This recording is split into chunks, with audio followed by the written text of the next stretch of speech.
Tai pirmiausia, kaip prezidentas siekčiau, kad didėtų Lietuvos gyventojų pajamos. Tai būtų pagrindinis mano kaip prezidento tikslas ir kartu tai be abejonės būtų vienas iš pagrindinių kriterijų arba matavimo matas, pagal kurį aš spręsčiau, kokia turėtų vyriausybė būti, ar vyriausybės programa atitinka tikrai būtent šitą pagrindinį tikslą ir lygiai taip pat, jeigu įstatymai, kurie būtų priimti Seime ir pasiektų prezidentą, visus juos vetuočiau, jeigu jie būtent prieštarautų šiam tikslui, tai yra gyventojų pajamų didinimui. Priemonės, kaip tą galima būtų pasiekti.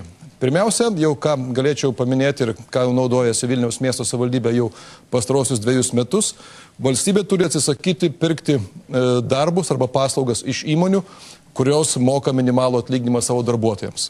Kaip pavyzdys, Lietuvoje per metus savivaldybės, vyriausybės institucijos, taip pat valstybinės įmonės perka paslaugų už 12 milijardų litų per metus.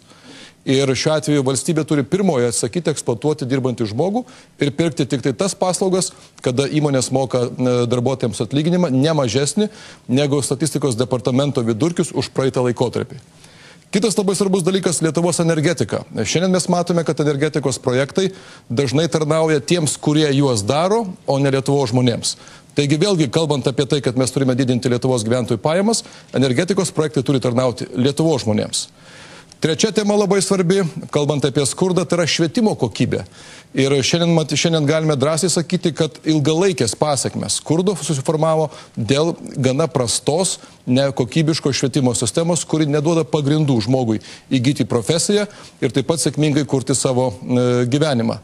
Na ir lygiai taip pat paminėsiu, kad prezidentas turi būti telkiantis asmuo, kuris prie stalo, pasikviesdamas premjerą ar ministrų kabinetą, kalbėtųsi kaip drauge, įtraukiant ir parlamentą, ir geriausius Lietuvos protus, ką turim padaryti, kad Lietuva būtų ištraukta iš skurdo ir tikrai tai yra įmanoma.